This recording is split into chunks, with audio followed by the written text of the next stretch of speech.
Good evening. Thank you very much, Professor Schwarzenegger, Professor Tooze, ladies and gentlemen. I'm delighted to welcome you to the State of Asia Address, which provides the starting point for tomorrow's State of Asia Conference, hosted by Asia Society Switzerland. Since becoming president of Asia Society 7 months ago, I have visited many of our 16 locations around the world, including Hong Kong, Japan, Australia, my country, South Korea, and yesterday I arrived from Paris, the location of one of our newest centers. Asia Society is a unique organization. As you've seen the video, it was founded in 1956 by John D. Rockefeller III to bring Asia closer to America at the time, and today, 7 decades later, that mission is now global, to bring Asia closer to wherever Asia Society works. And across our locations, we generate analysis and share expertise on geopolitics and policy, provide a platform for inclusive dialogue, empower young leaders, and celebrate Asian art and culture. These are all geared towards fulfilling our core mission of building bridges and deepening mutual understanding and appreciation with the countries and peoples of Asia, because we believe this is the road to greater peace and prosperity. Developing this Asia competence has become ever more pressing and important today when geopolitical tensions and technological competition are rising in and around Asia. And fragmented information environments makes it very hard for people to understand each other within and across national borders. Asia competence is crucial for Switzerland too.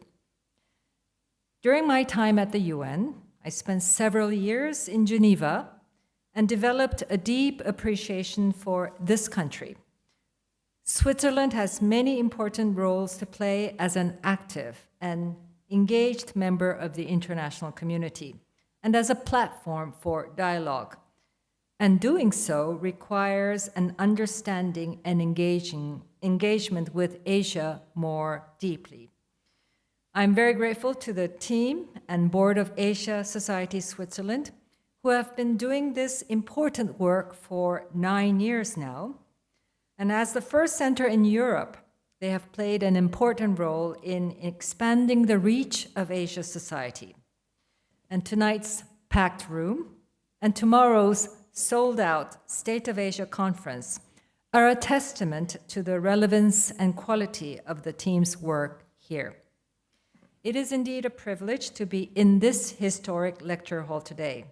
My very sincere thanks to the University of Zurich and Professor Christian Schwarzenegger for hosting us here today and for the partnership and support you have provided us with. I'm told this is the room where Winston Churchill gave his very famous speech in 1946, asking to let Europe arise. Well, today, it is undoubtedly Asia that is rising and will keep rising as the 21st century's center of gravity in global affairs, whether it's economics or geopolitics. Of course, Asia is also very huge, diverse, and complex, and multifaceted region.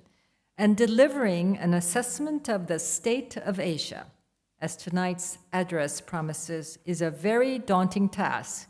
But luckily for us, Professor Adam Tooze delights in a daunting task, like analyzing the great financial crises and the global response to the COVID pandemic, as he did in his best-selling books, Crashed and Shut Down.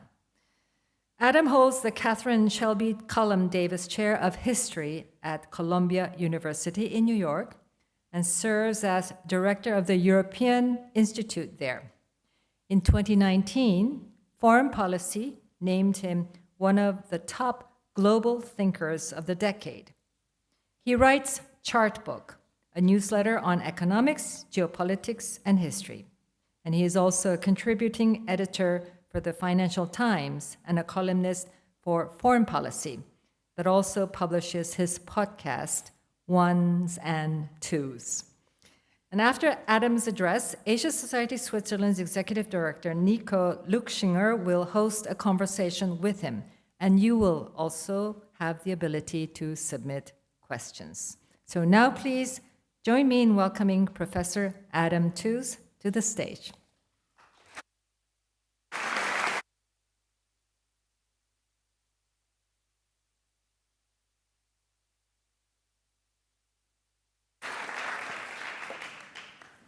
Good evening, everyone. It's indeed a delight and a pleasure and honor to be here.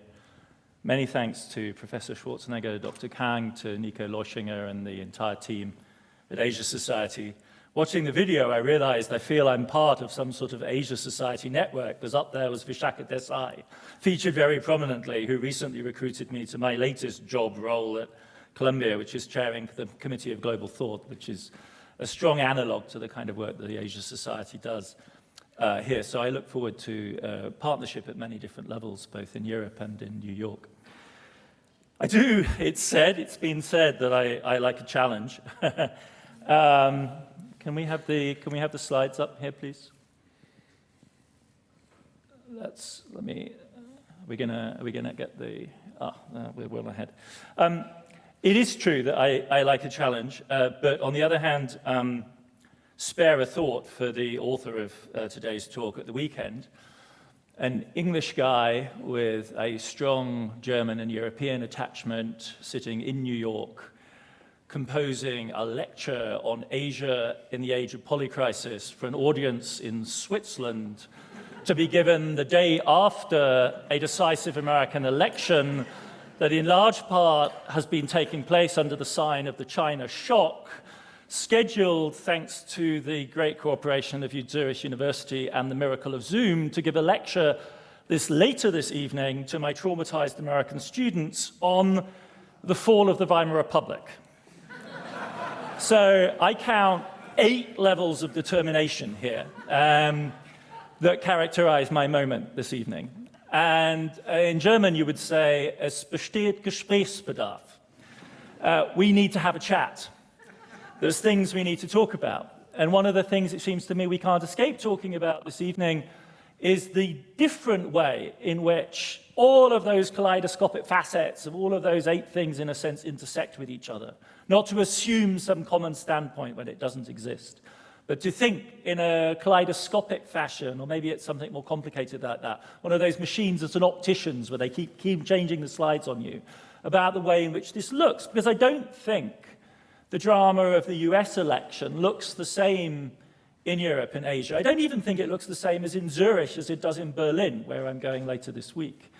I think it's highly specific depending on where you're at, this shifting pattern of history. And that's really going to be my theme, both as an outsider to Asia and also in my amateurish efforts to scan that incredible kaleidoscope, which is summarized in this rubric.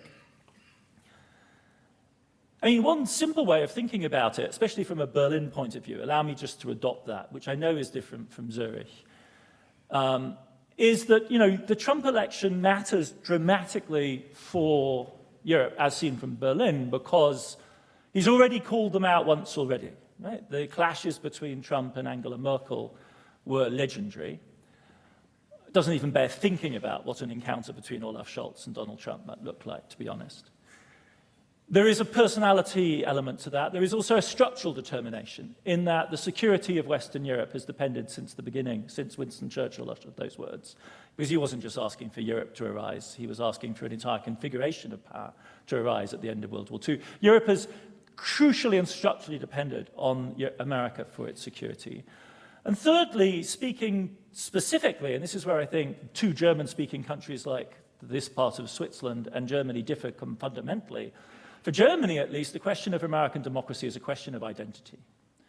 Because they don't have the sort of democratic myth that Switzerland does to draw on to define what it means to be a modern democratic Germany, separate from their relationship to the United States. And you might say Weimar Republic, even the Weimar Republic was crucially dependent on the United States, which is what I'm going to be telling my students about later this evening.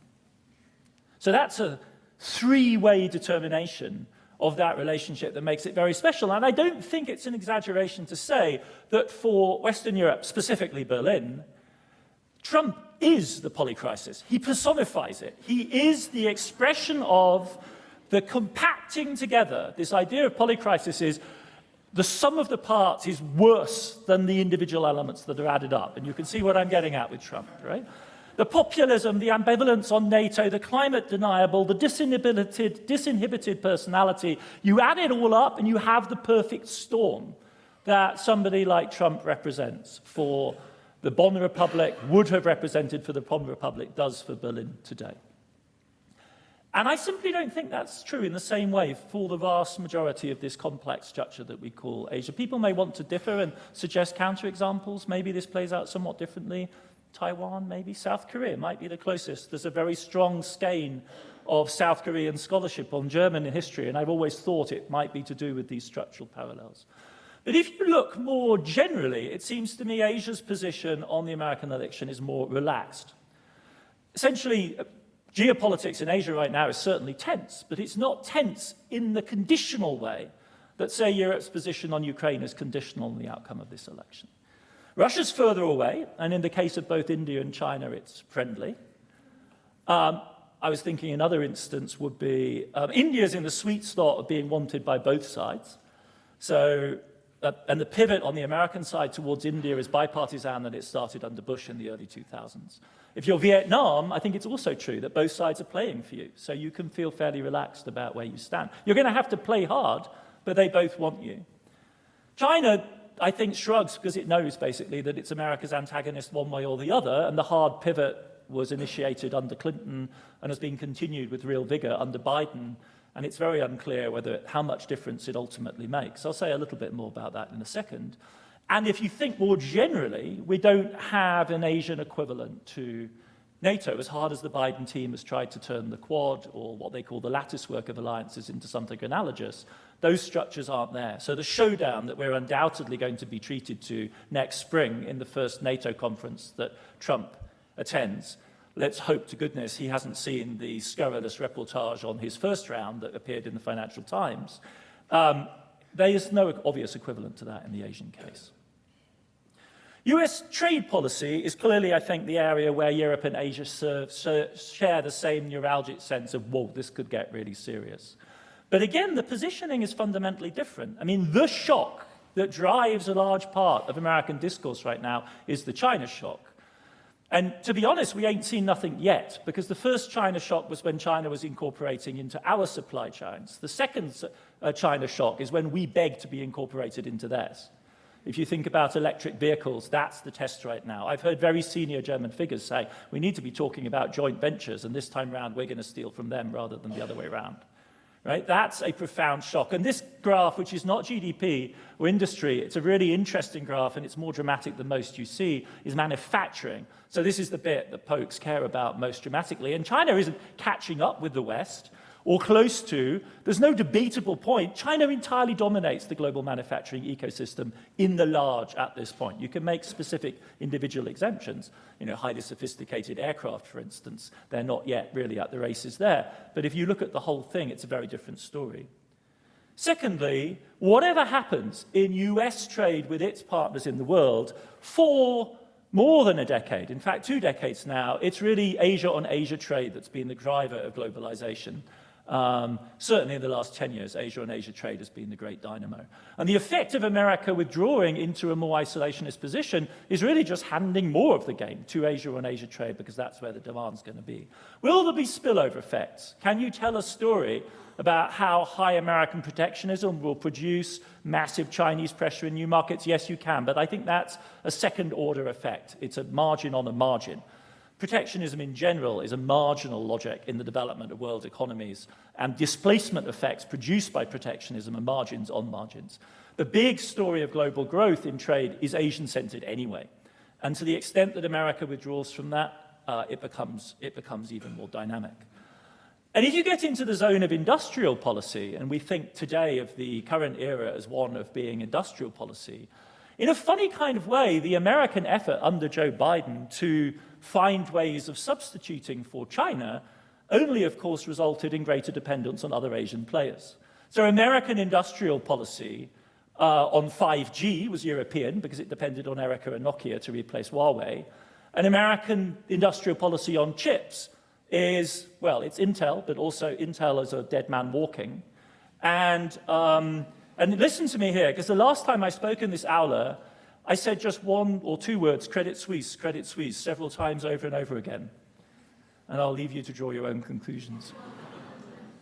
In this case, if America is going to do microelectronic industrial policy, it's actually relying on Taiwanese and South Korean players to do the work for it. So even if America turns towards a more national strategy, it's not self-sufficient, right? It's actually dependent on a supply chain that's centered in Asia. So for all of these reasons, sure, American protectionism is disruptive, but I would again submit that it's doesn't catch Asia in the same position of weakness, and so if I keep coming back to my German friends, as it catches the German auto industry in the current moment. Asia is on the front foot in key areas of global manufacturing. And so the question, as much as anything, is not what impact will this have on Asia, is can we do without Asia, is the central question animating American, and I think in the end, serious European policy discussion as well. So I think the geopolitical scene is very different. I think the industrial policy and trade scene is very different. I think the most vivid instance, though, in fact, is culture, and it's a matter of identity. Because as we all know, Trump actually got along famously with Abe in Japan, Duterte in the Philippines, Modi in India. If you want to find people who are seriously relaxed about the current situation, talk to Indian correspondents. It's really remarkable. And Xi, and of course Putin at MBS too. And if you kind of read this with an Asia society hat on, I think one of the things that you might be tempted to say is that the prevalent liberal discourse that characterizes Trump as an autocrat versus democracy has about it, if we put our cultural historians' hats on, a kind of familiar chain which takes you from Western democracy to Eastern Oriental autocracy. I think the scandal for many European and American liberals is that Trump is too, quote unquote, Oriental for their taste. There's a sense in which the American president doesn't quite fit in our system. He doesn't like constitutions, which in the American case is this kind of horror. And I think in this, of course, I'm peddling in Orientalist tropes here. I'm not saying this is a sensible characterization of Trump, but I think in the extraordinary sense of outrage and indignation that American liberals affect in relation to him, there is a fear of touching something else. There's a fearing and disgust with regard to something else.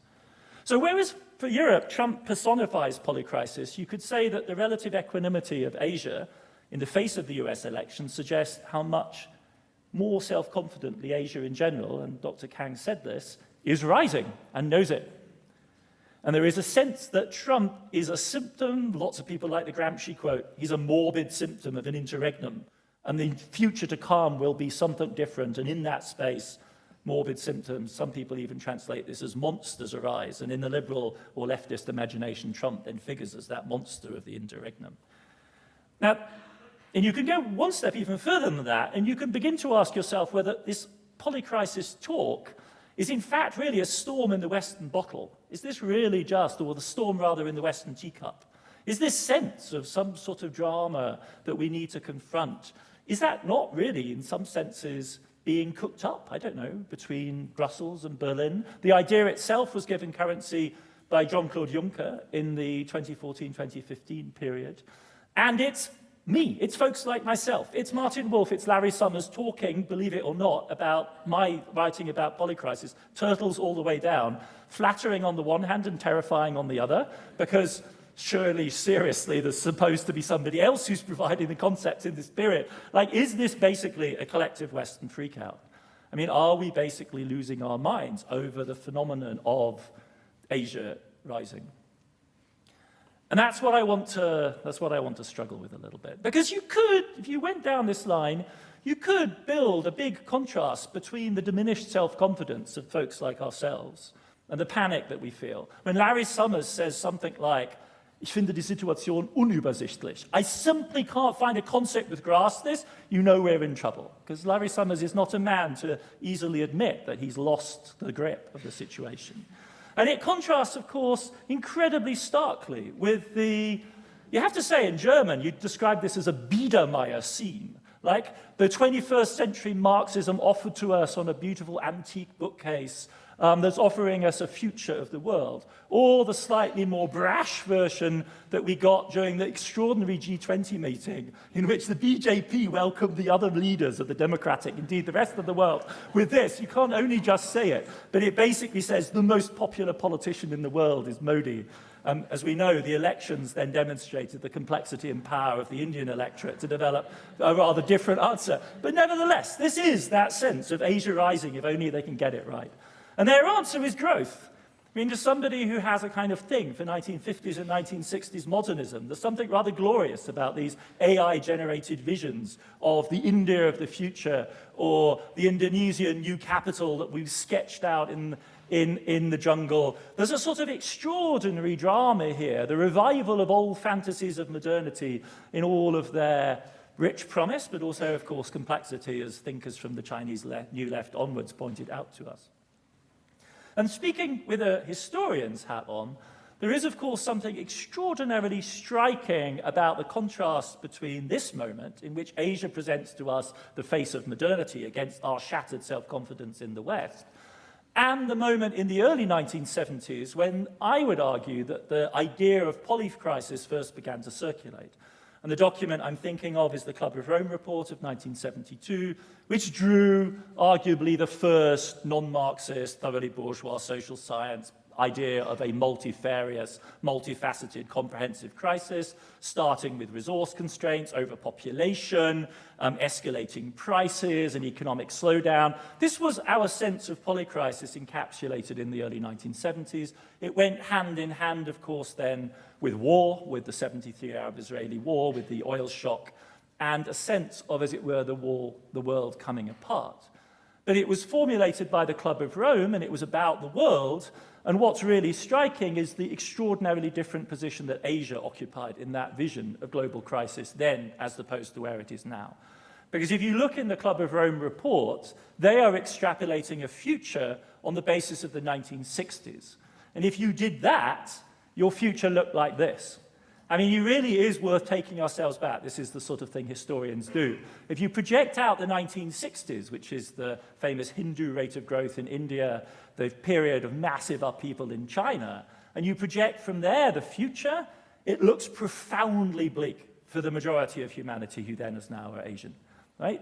South Korea was then emerging. I mean, Dr. Kang's country is surely the most staggering example of this. 1950s South Korea is a place of absolute immiseration and ruin. It is arguably the poorest place, one of the very poorest, top 5 poorest places on the planet in the late 1950s as a result of the war and the lack of industrialization, rocketing into a different future already in the 60s.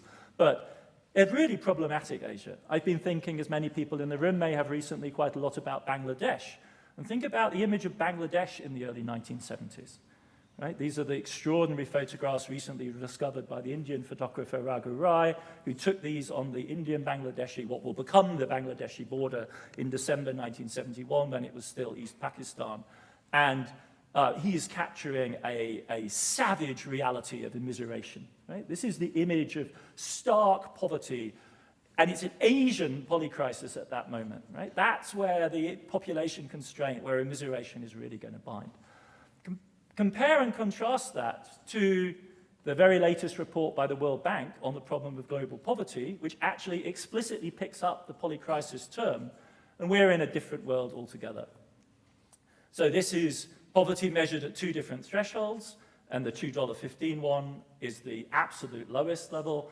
And you might as well have entitled this document, How Asia Overcame the First Polycrisis and Forged a Path Out of Poverty.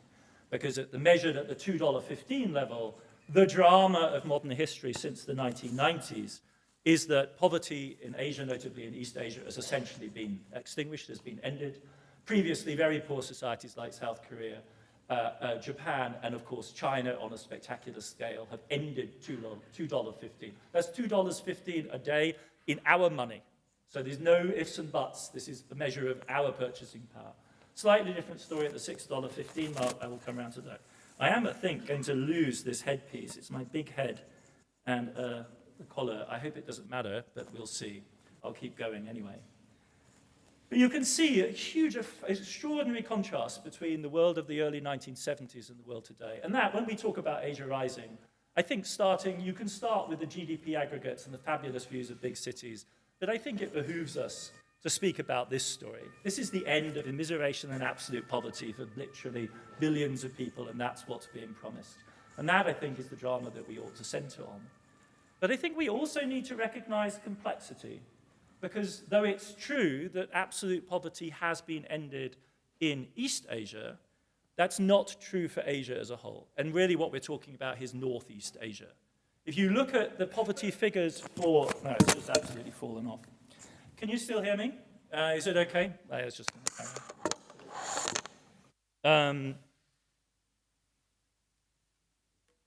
If we look at poverty at the $3.65 mark, and obviously shifting these around, it's a statistician's game. They allow each one of these snapshots allows us to see something else.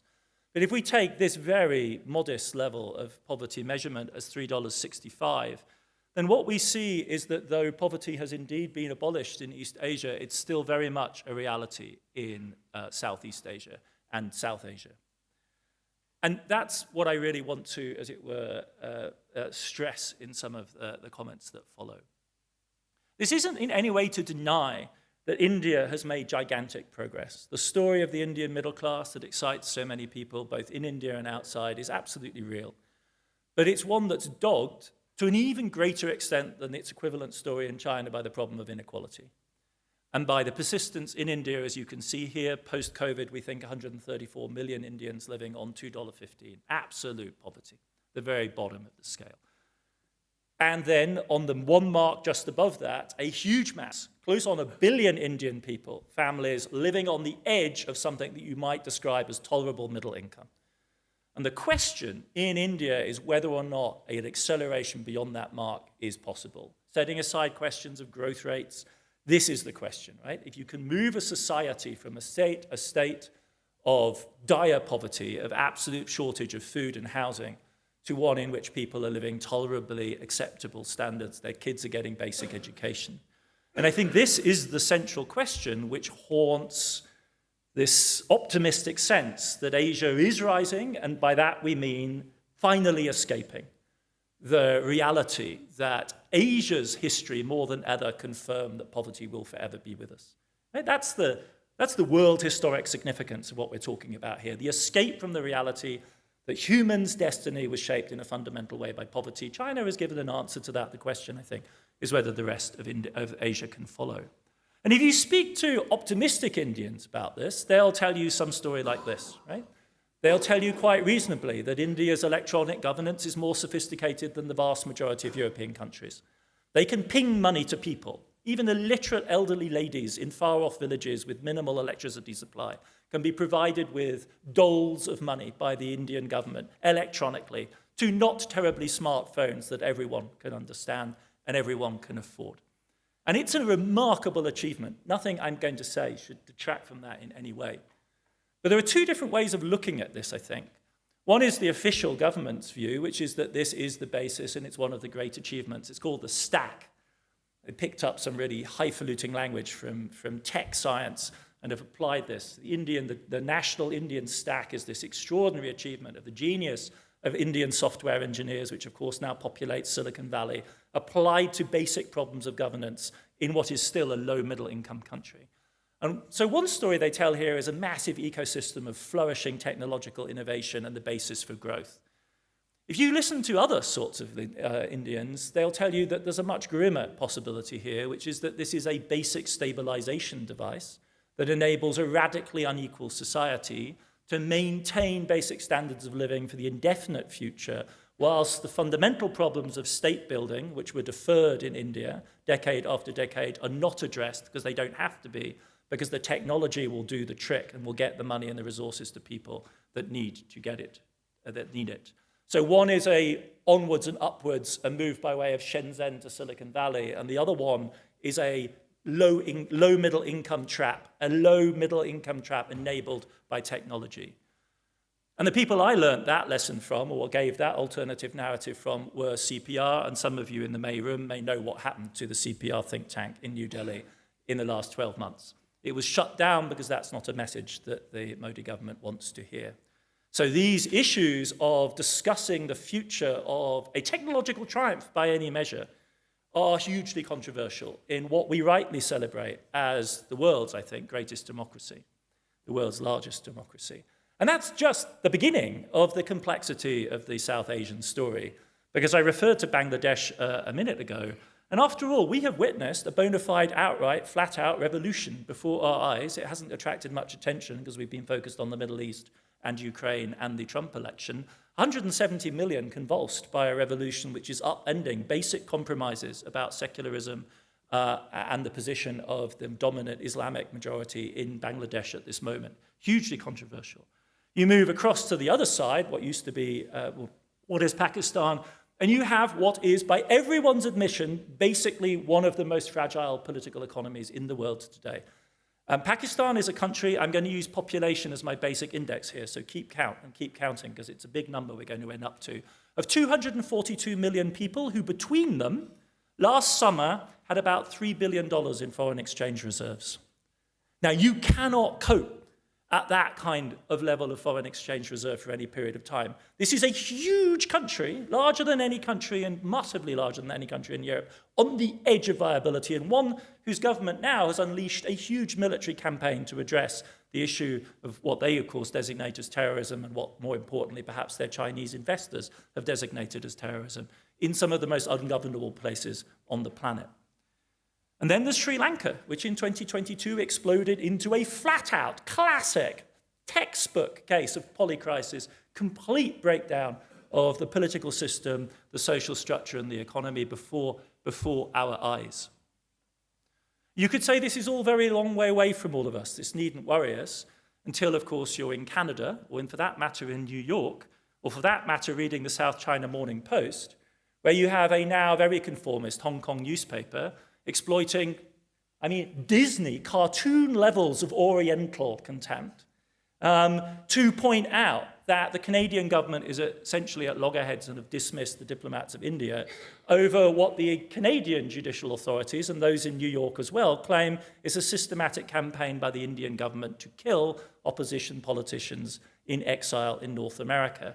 So this is not a calm scene of resolved issues. And if you go, of course, further to the east from there, if the computer will let me, we actually have a full-blown state collapse in Myanmar, affecting 55 million people. And again, in that case, opening up fundamental questions of state building that were never resolved from the 1940s onwards in the aftermath of the collapse of the British Empire, the retreat of the British Empire and the Cold War. And to the east from there, Thailand, which in many cases is thought of as a sort of haven of calm, but if you ask political scientists, is a textbook case of a vicious cycle of a profoundly conservative, entrenched, deeply, truly reactionary elite, which since the 1930s, by way of the Thai military, has been resisting the repeated vote of the Thai population for change.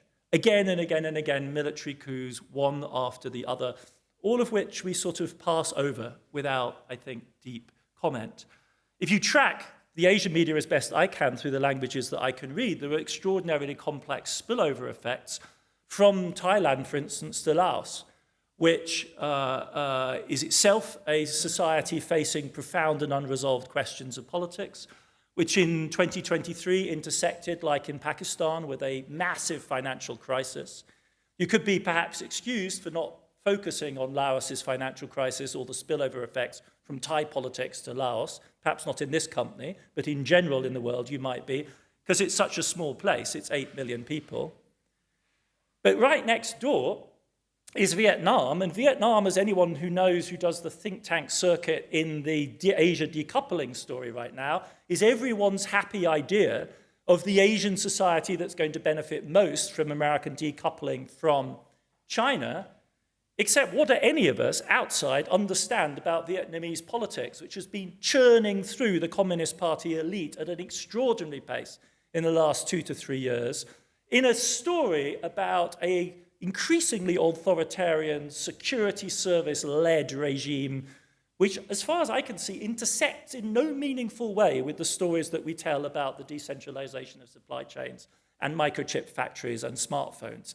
There seems to me a really profound cognitive disconnect, which is enabled by the simplifications that we offer of the Modi story, the China story, and deglobalization. And what I'm pleading for, because when you tot this up, it's 650 million people that we're talking about. 650 million people, and several really large, systemically important and dynamic polities. We need to be smarter about this. Right? By which I mean folks in the West that don't want to be blindsided. We need to be smarter. We need to recognize that history hasn't ended, right? History, at the most basic level of Fukuyama-type questions, how you well order a polity, whether you have rule of law in a conventional sense, whether you have freedom of the press, is extraordinarily open-ended right now in large parts of Asia, without it really, I think, being recognized as a systemic and comprehensive crisis running across many, many countries. And all of that is true at the same time as the force of what many of us think of as the fundamental transformative vector of modern history threatens and faces this continent or these huge spaces like nowhere else on the planet. So this is also from the World Bank report from a few weeks ago. And the point they're making, I think you can see quite clearly, is that there are 3 really large groups of people really seriously in the crosshairs of climate change. And the most vulnerable, by far, are sub-Saharan Africa, where the climate impacts are already manifest and are going to hit really hard. And they have very, very little domestic resource to cope. And East Asia is going to be affected very seriously, but as the difference between the blue and the red circle suggests, East Asia has massively more resilience because it's so rich and so technologically sophisticated. But in between, ladies and gentlemen, is South Asia and Southeast Asia, which is in the crosshairs of climate change and is very much at that level of low income that puts you in a seriously hard place. Now, Bangladesh has demonstrated by the extraordinary virtuosity of its weather forecasting and flood warning system how you can save lives even with minimal means. But the question we have to ask ourselves, given what we've already seen, is whether that kind of improvised response is going to be enough. And what I'm thinking of is Pakistan again. I mean, these things are happening so fast on such a large scale that we forget. But in August 2022, roughly a third of Pakistan was inundated in a gigantic flood. To translate this into rather trivial European terms, it's as though a country the size of Croatia or larger than Denmark or the Netherlands was inundated in a matter of weeks. It is frankly a miracle that more people didn't die. But this is the beginning of the mega crises in the same way as the huge Indian heat wave. It's already here. It's not something in the future. It's already here. It's already stressing these societies in the way that we have long predicted it will. And it's not for nothing that the problem of global climate justice was in fact first formulated in Asia, and specifically by India.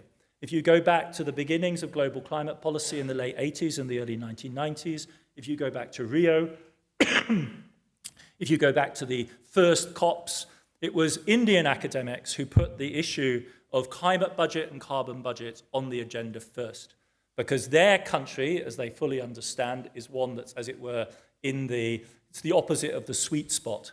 They are massively impacted by climate change.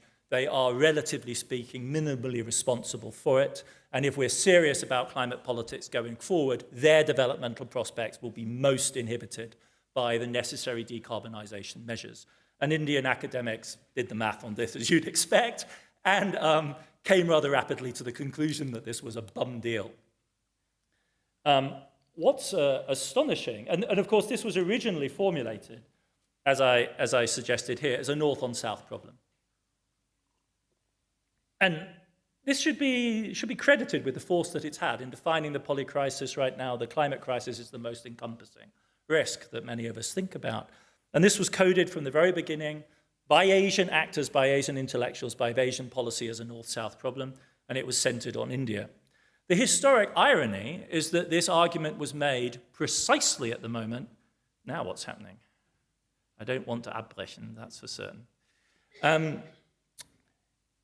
This diagnosis was made in the early 1990s, precisely at the moment when Asian emissions overtook those of the West. And this, for me, is one of the most awesome graphs in world history. Now, to be clear, this is not an apologist graph. This doesn't, of course, deal with accumulated emissions over time, and it's the ones that are already up in the atmosphere that matter for climate change. And the Europeans and the Americans pumped that out over decades, and they accumulated dramatically. But in terms of policy choices going forward, this is the graph that matters. Because we can't do much until we do carbon capture. We can't do much about old emissions. But what we can do is change the emissions track going forward. And what happened in the late 80s and early 1990s is a spectacular shift. This is for real. So this is the Indo-Pacific CO2 emissions curve, and there's the United States, and there it's Europe underneath. This is an extraordinary gear shift in the center of global production. This is the environmental counterpart to the fact that industrialism and manufacturing are centered in East Asia in the way that one of my earlier graphs showed. Specifically, of course, it's a China story. China's surge into heavy industrialism from the late 1990s onwards, pre-planned by Communist Party decision-making in the 1980s to double and then double and then double again coal output to turn China into the greatest coal producer in the world, and then by far the greatest coal producer humanity has ever witnessed, produces this outcome. I mean, this is a truly, one has to linger over this, because this is all of world economic history, right? As far as we know it, back to the middle of the 18th century.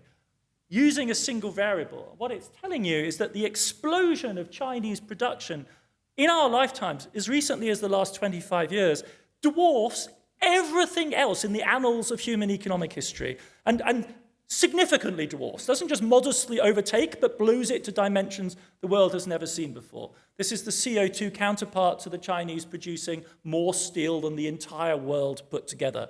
It's the counterpart to the fact that China, in 3 years, between 2010 and 2013, poured more concrete than the United States in the 20th century. In 3 years. Right? This is not the Industrial Revolution done again. Everything prior to this was a prelude to the Chinese Industrial Revolution of our lifetimes. Literally everyone in this room lived the whole thing. It's all happened in the last 25 years. The surge in Chinese energy consumption between 2000 and 2005 is the total break with all previous experience. And the consequence of that is that the climate crisis now and going forward is an Asian-on-Asian crisis. Essentially, to put it really crudely, and this has actually happened in climate talks, it's about Chinese emissions drowning Pacific Islands. That's the dynamic that's currently driving it. The Americans can do whatever they damn well like, and they clearly should, but the forcing pace of this transformation is coming from Asia. And so one of the upshots of this is it's a kind of de-stress about the American elections, because the American elections really matter to global climate politics. But the thing we should all really be focusing on is a decision being taken behind closed doors in Beijing right now, which is China's nationally determined contribution to its Paris objectives, which it has to announce by February. And that matters because that's China's energy transition path, and that's the energy transition path of the Europeans and the United States.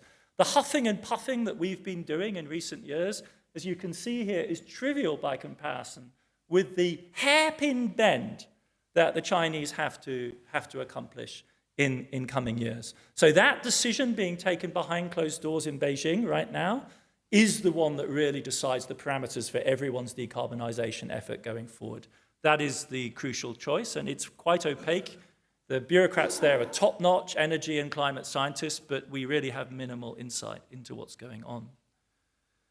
And this, to me, has Welthistorisch, world historic significance. Why? Because the climate problem, I think it's fair to say, after the waning of the enthusiasm of socialism and Marxism as a vision of progress, progressive and specifically left-wing politics in the West defined the climate crisis as the acid test of rationality. This was where rationality was going to be assessed. And the question now is, what is the answer that Beijing is going to give, given the profoundly disappointing way in which the West has answered to date? And we ask that question today under the shadow of the loss of legitimacy that Beijing has suffered in recent years. And I want to end by a few snapshots in thinking about that and the challenges that it poses. Because it's clear that the nimbus of omnipotence, omnicompetence that Beijing for a long time enjoyed has been stressed, indeed, some would say shattered. Now, one aspect of that is the ending, the very deliberate ending by the Chinese regime of the what we sometimes euphemistically call the housing bubble, but what in fact is the largest urbanization drive in the history of our species, bar none. Over a period of 25 years, 500 million people were moved from the countryside into the city, and people within the cities moved. We've never seen anything like it. The Earth moved somewhat on its axis as a result. The Earth actually is slightly pushed off. Not astrologers, astronomers tell us. And Beijing was profoundly successful at this. The question is whether it still, in general, commands the authority to make the moves that are necessary. And I don't think there's any doubt that apart from the economic shock of the slowdown, the other big variable that needs to be on all our minds is the long-run impact of the pandemic and the way the pandemic was handled. And there can be very few more telling graphs than this. It's kind of amazing that the Chinese allow this to be published, but this to me is a barometer of confidence, not just amongst consumers, but amongst China's population in general. This is the barometer of consumer confidence in China. And you can see the story here. It collapses, and it collapses as a result, clearly, of the COVID shock. But this is where I want to sort of probe and do the kind of Asia society political analysis thing, and this, I promise, is the final point that I want to make. How do we read this? The prevalent interpretation on part of many people in the West is that this demonstrates the disaster of what could not but be an authoritarian, repressive response to COVID, because Xi Jinping doesn't know any different, and this is how the regime works. And so, of course, it was just a matter of time until they screwed up, and then the house of cards has come down. The problem for me in that interpretation is it captures only one or two dimensions of this graph. It captures the fact that the line goes down from the left-hand side to the right-hand side. It doesn't tell us anything very interesting about the timing, but look at the timing for a second. When does confidence in the Chinese situation break? Does it break at the beginning of the epidemic? No, it breaks in 2022. For the most of the pandemic, if you look at this graph for Germany, it breaks in the spring of 2020 for good reason. Same for the US. In China, it doesn't break until the spring of 2022. That's because for the first phase of the pandemic, China was winning and knew it was winning. And the consequence of that is they were partying in Wuhan in the summer of 2020. And the real crisis comes in the spring of 2022, when in a fit of hubristic technocratic optimism, they thought they would perfect dynamic optimization, which was their code word for the way in which they tried to manage the pandemic, and they applied it to Shanghai, of all cities. And the Shanghai bourgeoisie found themselves with empty refrigerators, and you know how well that's going to go in Chinese public opinion. Not the kind of bitterness that folks were up for eating at that particular moment. So my counter-thesis is that this precise issue of timing matters because it's a case in point of our blindness to the complexity and sophistication of Asian political stories. We so easily apply the bludgeon of simply saying it's authoritarian regime and authoritarian regimes can't do this, whilst in fact refusing to acknowledge that for most of the time they were ahead of the game. And the pandemic they faced in 2022 was as bad and uncontrollable as it was. Why? Because we'd failed to control it here. So it had mutated and produced several strains which weren't amenable to Chinese solutions. And if you start there, then a whole variety of other things about the Chinese regime since 2020 become more explicable, because in the summer of 2020, they do three things beyond managing. Having won the people's war against COVID, what do? They crack down on the tech oligarchs, they crack down on the opposition in Hong Kong, and they launched the Red Lines policy that ends the housing boom. To my mind, it's an effect of a kind of self-conscious radicalization. And why is this more than an antiquarian point? This is a historian's mind at work, you can see. Why does this matter? Because what else came out of that phase where we just weren't looking and weren't paying attention and were convinced the Chinese were just locked down when they weren't, is the second China shock. If you want to know where the electric vehicle boom happened that has destroyed the self-confidence of German manufacturing right now, it's precisely in these years when Chinese consumers were not locked down. They were going out to buy a new generation of vehicles provided by BYD, which Western producers were completely oblivious to because we were the people not in a lockdown, but in a COVID funk that meant we weren't able to focus on what was actually going on. We had COVID brain, not them. This is the lesson. So let me just conclude in what has been an overlong talk. Let me just conclude with some general points. The first is that Asia is in the age of polycrisis, right? We're not going to buy that narrative by which it's somehow exempt. It's both the greatest generator of change and the greatest generator of solutions, and it needs to be, not just because it's got the power and the capacity, but because it's so stressed. It's not a huge region of the world in which the solutions have all been found. And the stakes are incredibly high because despite the success in the abolition of poverty, there are still hundreds of millions of people who are extremely vulnerable. Extremely vulnerable. What are the general lessons for us outside Asia? It seems to me that we have work to do. If we don't want to be blindsided, if we actually want to live in this world that we constantly proclaim we're part of as part of globalization, then we first of all have to understand and come to terms with Asia's agency. We have to understand the relativization of our own position. We have to understand the climate drama is no longer about us, not as the goodies and not even as the baddies, right? You're not, by solving the Exxon problem, going to solve the global climate crisis anymore. You have to fix China coal, which is a much, much more serious problem and can only be done by Beijing. We have to understand massive regional diversity and not allow ourselves to be seduced by simple stories about one or two countries. And we have to track events as they happen in real time, as history, not as a series of sort of potted narratives, but as something that urgently concerns all of us. We're all constantly in the Wuhan moment. Remember Wuhan? Somebody managed to convince themselves that Wuhan was Chernobyl. Suck on that for a second. Wuhan, a city of 10 million people compared to an outback nuclear reactor dorp in some long-forgotten part of the Soviet Union. How deep can your misunderstanding be of the nature of Chinese urbanization and its consequences? Right? We are all continuously living under that kind of pressure. And that's why it's such a delight to be at the Asia Society, because that's what you do. That's exactly what I see your manifesto as being, and it's a real privilege to be part of this conversation. I look forward very much to continuing it this evening and tomorrow. Thank you.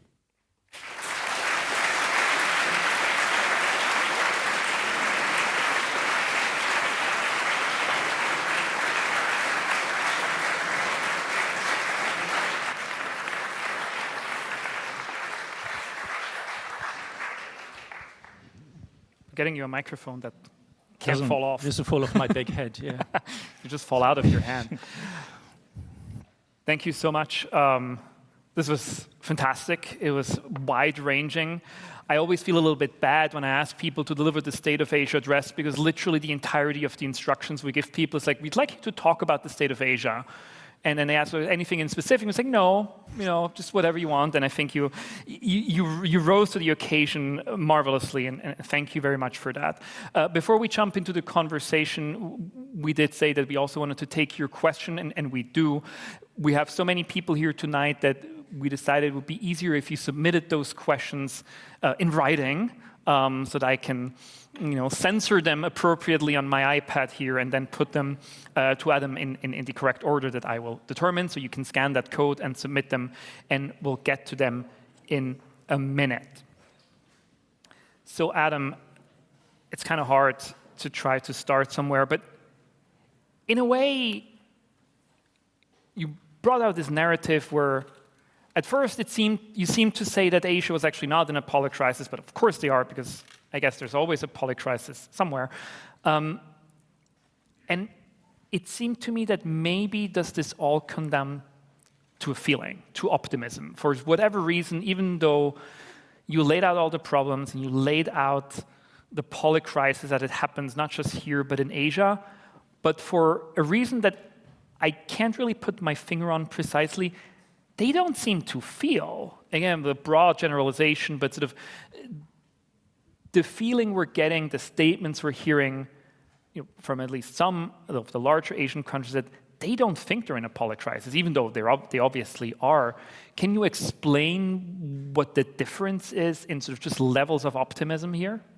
Yeah, I'm sorry this talk wasn't straightforward that way. I prefer that kind of movement of tension at the risk of self-contradiction. So yeah, that is a tension that's really at the center of this talk.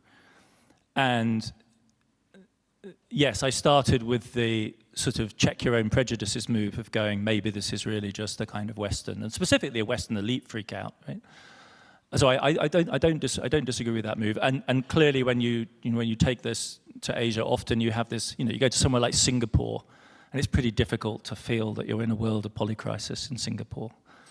So I feel that. So it could be the polycrisis is really localized. If you go and talk about it in South Africa, they'll say, thank God you've finally woken up and realized, they never exit the 1970s, right? If you look at Africa's industrial and economic growth, it slows down to a grinding, nightmarish halt in the 70s. The poverty that's still visible in the World Bank data is 50 years old in that sense, the relative sense. But I appreciate your move to the emotional or the psychological, because I think there's two different levels at which I'd want to address that. The first is that I think it's a legitimate level at which to address this problem. I mean, sometimes people will say, don't you think polycrisis talk is just, stressed middle-class people in the West, like making lives too complicated for themselves?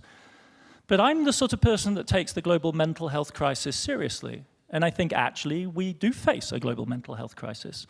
It's quite actually easy to measure. It shows up in macroeconomic aggregates. The more we look for it, the more we find it, and it's really quite dramatic. And so I would take that on the chin and say, yes, it's emotional, I think.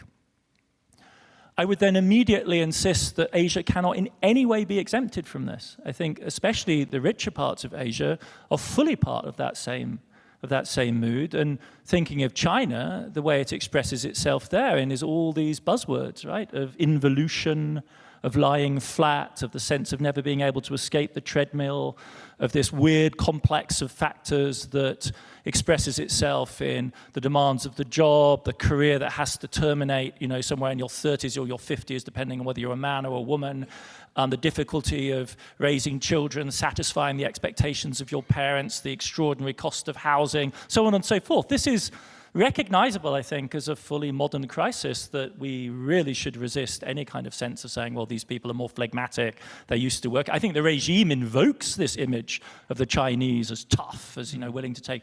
But I don't know how sustainable it is, and I think it's also a kind of progressive moving frontier. But then again, in the spirit of like this back and forth. So I think we should take the global mental health crisis seriously as an expression of polycrisis, and we should resist any idea of thinking it's merely Western. I think we need to think of it as comprehensive. If you look at the WHO data on mental illness, it's important to say, it's on the blindingly obvious, but the heaviest concentration of depression is in Africa. And I find that on the one hand horrifying, and on the other hand confirming, because that's what you'd expect. Life is toughest and hardest there, and people's expectations of the future are grimmest there, and African countries have some of the highest suicide rates in the world. And so, you see what I mean? Like, mental health is not a privilege of the rich world that other parts of the world are exempt from. It's in fact an endemic and huge problem.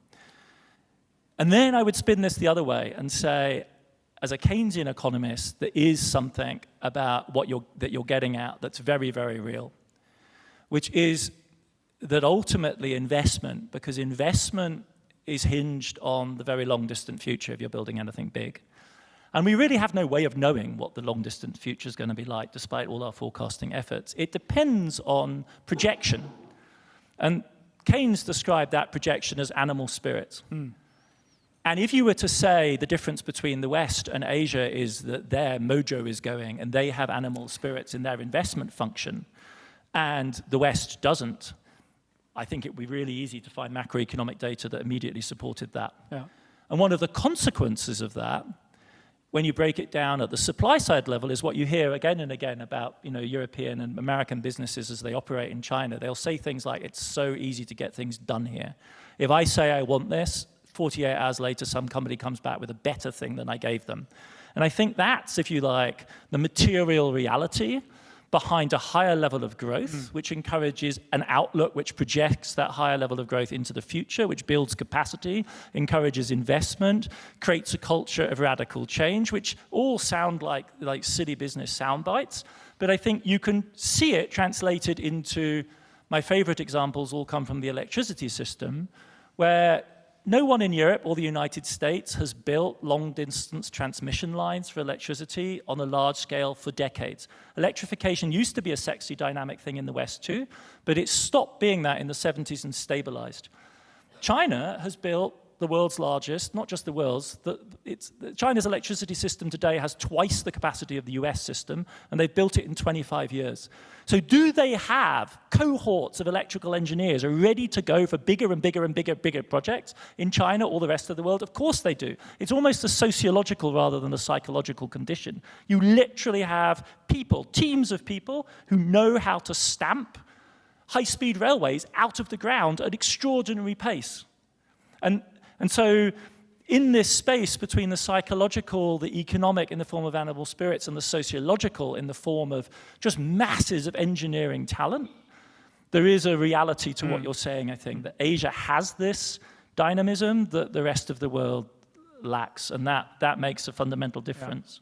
Yeah. And I wonder, I'm going to stay on the sort of broad topic of emotions, also as a way to avoid all the Trump questions you guys want to ask for a little bit longer. Trump doesn't cause any emotional reaction on your part? It probably does. So I wonder if this optimism is also somewhat correlated with the agency and autonomy that you mentioned, and that would lead me to the question: well, what does it mean for us? Because you said, sort of, what we need to do if you really want to be serious about achieving the green energy transition, if we want to be serious about addressing climate change, the thing we need to fix is Chinese consumption of coal. Now, from a Western perspective, from a European perspective, I think there's kind of two reactions. This one is to sort of basically, it's defeatism, say like we can't do anything, right? This is beyond us. We don't even understand how these decisions are made, much less are we able to influence them. And then sort of the related cousin would be carelessness. So like, well, it's not our problem anymore. We caused it, but it's officially out of our hands. Thank you very much, Adam Tooze. We can now just go on and burn all the fossil fuel we want because we know at the end of the day, that whatever we do doesn't matter. I'm assuming those are neither. You're going to advocate for neither of those strategies. But so how do we, it feels like it's very hard for a region or a continent, a society that's used to be in the driver's seat to accept to not be anymore. How do we do this productively? Like, how can we achieve like productivity, maybe not in irrelevance, but sort of in periphery? It's funny that question is put in Switzerland, because you would have thought that Switzerland's curse of its entire history, it is a lovely place to live, it's just irrelevant. Like, it's lovely, it's just whatever you do here is great, but try translating it to a big, complicated place. This is ridiculous, right? Because obviously Switzerland is small and complicated. But that is the kind of response that you get, and that already contains the answer. Is evidently I'm not saying that, right? What I'm saying is, this is the provincialization of the West, which cultural theorists have been telling us about for decades, and now it's real in the most decisively physical and material way that shapes the future of our planet. And we need to grasp the significance of that. And does that relativize our agency? Absolutely it does. And so then you need smart strategies as medium or small players to punch above your weight in that space, if that's what you aspire to. As Switzerland has done, you become an entrepot. I mean, in the global commodity economy, which is so crucial to this story, Swiss companies play an absolutely pivotal role, right? Both in terms of finance and in terms of logistics. They're the big trading houses. So you have an intermediary function. One of the things I was always preaching to the Biden people, we forget it now, is if they really wanted to do a green Marshall Plan, they should be harnessing Wall Street's financial capacity to enable poor countries to buy Chinese photovoltaics. Right? That would be the suitable partnership. So Europe, I think, the EU in various ways, some obvious and some more controversial, has actually been an example of how you react. So you do your own homework, first of all. You're serious about decarbonization. And secondly, you offer assistance, you offer finance, you offer advice, you offer models. And the Chinese have actually taken advantage of this in exactly the way that you would expect from the early 2000s onwards. A lot of Chinese green energy was fostered by collaboration with the Germans, and their carbon pricing system was modeled on that of the ETS, because they're quick, super smart learners, unafraid to learn and then modify and adapt, and they've done that on climate policy. And then the third thing you do is, if you're Europe, is you leverage what leverage you've got, which is your market's attractive, and so then you do carbon pricing, which the Americans don't have the guts to attempt, and then you impose a CBAM. And you ride out the storm that hits you from the global south, saying you're involved in carbon protectionism, and you just calmly say, no, we have a carbon price. We expect everything that's carbon containing in our market to be sold at that carbon price. That's why we're doing the CBAM. If you'd like to talk to us about green industrialization and how you move your steel sector from using primary iron to using scrap, let's talk. But the CBAM becomes a lever. So you model, you facilitate, and you leverage in a space in which you don't. I mean, South Korea is another exemplary case, right? Medium-sized players with a huge amount to offer who don't imagine themselves as driving world history, but think of themselves as making a positive contribution to a collective effort. You know, once upon a time, I would have embraced Sunnylands and the new model of great power relations. That would have been my kind of, you know, the halcyon days of Xi Jinping and Obama, like mapping out the new terrain.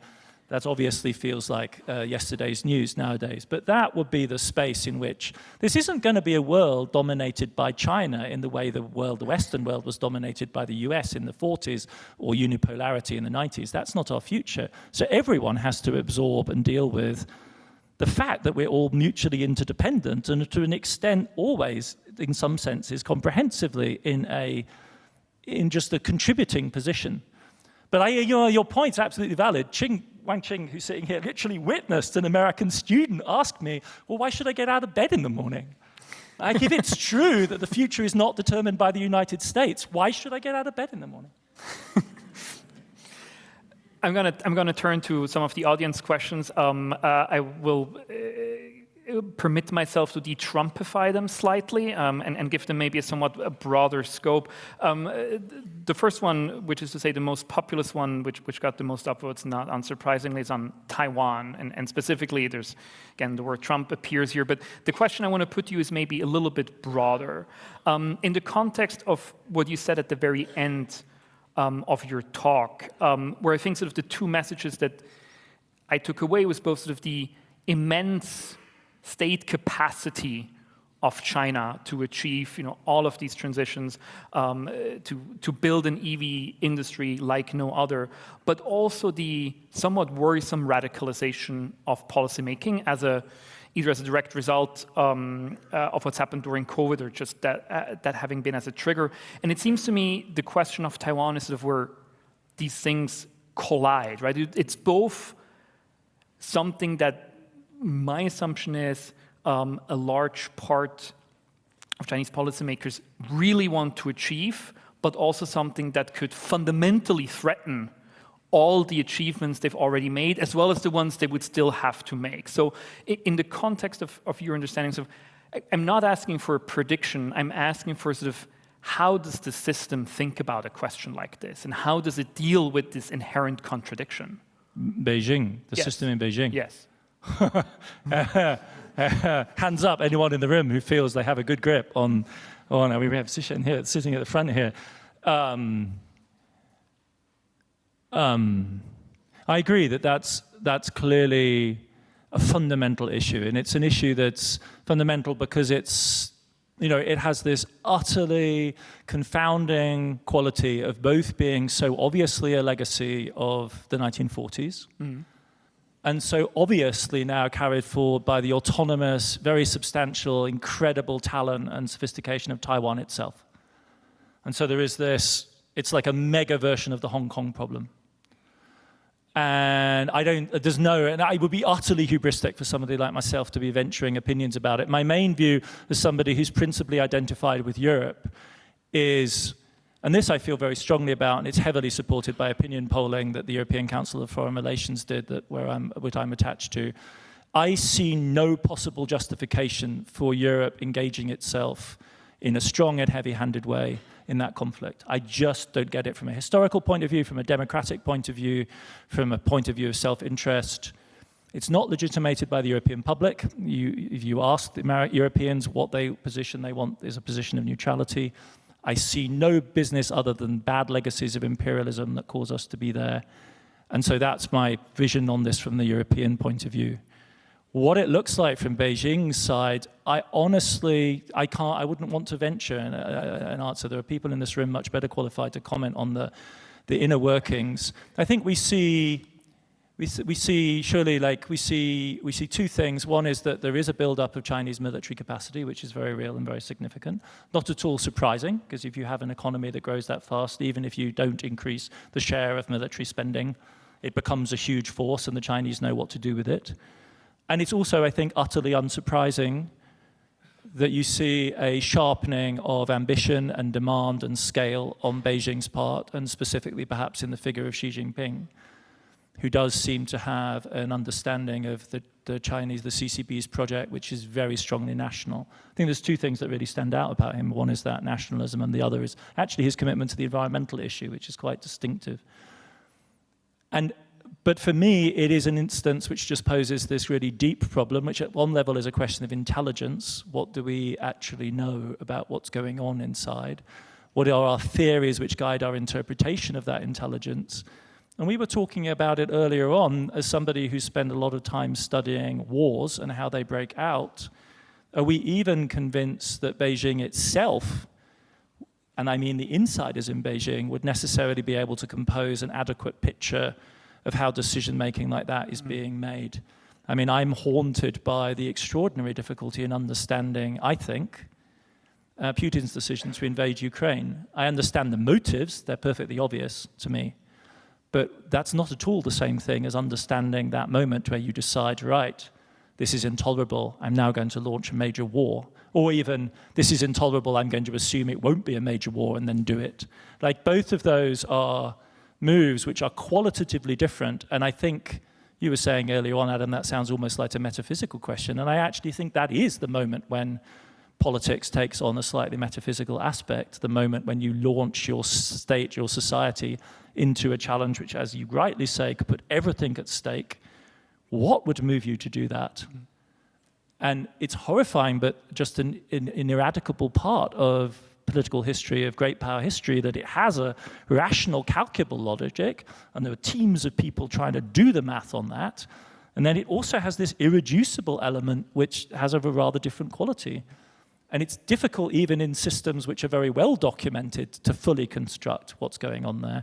But a system as poorly documented to the outsiders as the Chinese one, I mean, I think I just want to reiterate this because it hangs over us so heavily, but I find the reporting that Politico did and Cade Ward's book about the Biden administration, about the process that group of people went through to understand that the evidence they saw left no alternative but to conclude that somewhere early in 2022, Russia was going to invade Ukraine. That was an incredibly difficult process they went through internally, mentally, psychologically, intellectually, to wrap their heads around this and to sum up the courage to start going to NATO meetings, to meetings with incredulous, disbelieving Europeans, even with Ukrainians themselves, to say, you understand this is happening, including the most devastating comeback from the Ukrainians, which is, well, if that's true, what do you expect us to do? What on earth what are we supposed to do with this information if it's true? And I think, given that, I feel, given the awesome implications of that at an intellectual level, I feel very shy about offering slapdash, arguments. He's going to do it by X, and I'm really worried about the fact. Just to conclude, sorry, this is such an important topic, and it's really worth driving home, that over the winter of 2022 to 2023, as the Americans got gung-ho about the fact that the war in Ukraine was going well, they also, to my mind, allowed the slide to increasing confrontation to China to become dangerous. And to just reinforce the point I'm making, part of that was deliberate, intentional. Part of that was out of their control because Pelosi's her own thing and she does her thing. Part of that's out of their control because balloons are balloons and they blow around and then Fox News does whatever it likes. But part of that was American soldiers saying, the Zelensky comeback, well, if that's true, what are we going to do? If there is this escalation, what are we going to do? And the answer of the soldiers is we need to prepare for it, for war. And we need to steel ourselves to the reality of it coming. And that one email that slipped out that was widely reported around the world of a relatively mid-ranking American general saying to his logistics teams in the Asia-Pacific region, you need to be ready for war by 2025, was not a freakish thing. An extremely highly placed, well-sourced journalist friends of mine in DC was speaking to the very highest levels of the American command chain in the spring of 2023 about their expectation that war was going to happen in 2025. And that, ladies and gentlemen, There isn't anything more serious that could possibly be true than that, to my mind, other than an actual war, because that's telling you they are trying to bridge that gap, that existential gap between their day-to-day reality and where they, as professional soldiers, think they might need to be, preemptively.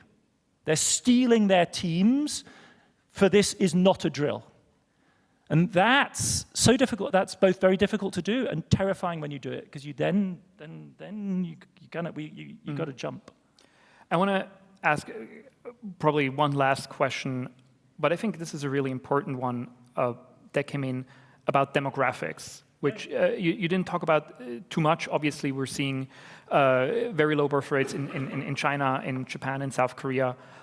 In Asia, I think in China, we might argue that sort of the demographic curve that the country went through was also, in a way, contributing to the decline in poverty that you pointed out. But now I think the demography is mostly seen for these countries as an issue, as an inhibitor to future growth, as an inhibitor to providing solutions and continue to foster. How do you see the topic fit into the narrative? Is the demographic decline a part of the poly-crisis that needs addressing, or is it just an inevitable development we need to, but also, or will be able to kind of include in the solution?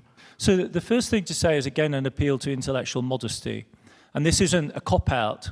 This is to say the world that we're in is so radically new and exhibiting so many radical features evolving so quickly that I call it polycrisis. Polycrisis for me is not a better social science.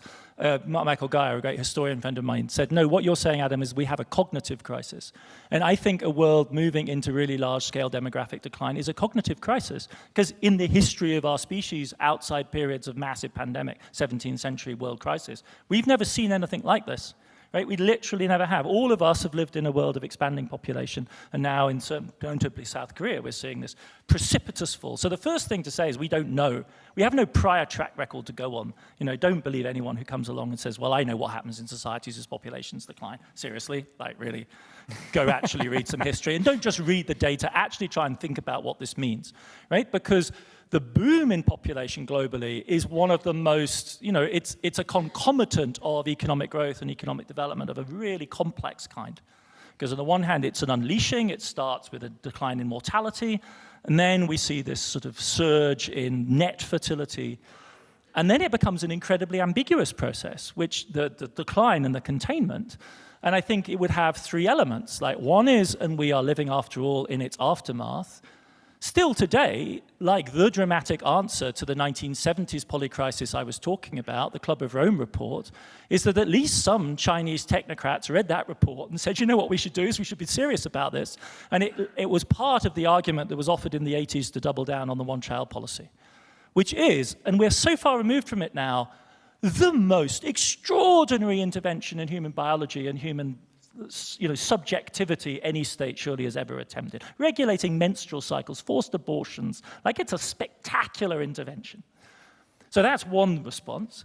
The other response is what, for sake of argument, and I don't mean this in a derogatory way, but let's call it the liberal feminist response. This is a choice. This is a matter of choice. And what fertility regulation is about is initially, because we don't have technological contraception, couples actually having to talk about sex and fertility choices, and then individual contraception taking over. And so it's freedom, what's actually being articulated there. But surely the haunting thing about the demographic developments of the current moment is in much of East Asia, we have reason to think that it is a gendered version of the psychological story that we started with, which is that women across large parts of the world regard the choices that are open on reproduction. I don't mean this negatively, it's just that when you solve for that equation, what comes out is birth restriction, right? Totally morally and normatively non-traumatized. I don't have in mind a standard number of children that women should have. That would be absurd. What we can observe is hundreds of millions of people, women have to be the key driver of this, choosing under the circumstances to have one child or even no child at all. And I don't think we should label this crisis, because that gives it a pejorative term, and you end up in natalist space almost by default. But it's an incredibly significant development. Like, if you were blind to the reality and the implications of that, you were missing one of the most dramatic developments imaginable. And one would have to ask why you're blind to it, right? And why, who is the we that's saying we need more children for economic growth, as opposed to the hundreds of millions of I's, which are saying, you know what, on balance, maybe I let go of that idea and I don't do that, or the right moment never arrives, or, you know, and it's a credible human drama. So I think we're going to need novels, we're going to need art, we're going to need the blues, we're going to need every mode of cultural appropriation available to us. We're going to need a lot of therapy, like to like speak about this even in a coherent way, and in a way which isn't, oh, we should have more because more growth. Because on the one hand, you could say it's God's gift, like it's kind of degrowth by default. Like, it's degrowth in the most fundamental and organic way. And there's, of course, a lot of people that then get up in arms and like get worried about the end of the species. Like, we don't have to go there, but we clearly have to recognize the significance of this shift from societies that couldn't sustain population growth to 150 to 200 years of really unprecedented growth to this reversion. And it's all happening in our lifetimes. I mean, South Korea is Dr. Kang, like, your country's experience just simply bends the mind. Yes, but from immiseration in the 1950s, it really struck me. I was going around one of the Korean art galleries, and one of Korea's national artists died of malnutrition-related disease in a camp in 1951. Like, how many national galleries in the modern world can you go to in which a significant artist died in a camp of malnutrition? Like, it wasn't a gulag. It was just simply lack of food for an artist. Like, it's to the world now, where highly sophisticated modern South Koreans are making these choices, which imply this huge demographic break. So it's a hugely important question. I would just push back so hard against ideas of subordinating this to a macroeconomic growth logic that falls so far from doing justice to the complexity of this phenomenon. Excellent. There are only 50 questions left online to answer. So given the pace we've gone at now, you have to come back for the next decade to answer them all. But for now, we're done with the questions. But before we end, I would like to ask Christian Schwarzenegger of the University of Zurich back here for closing remarks. Adam Tooze, thank you very much for this. Christian, over to you.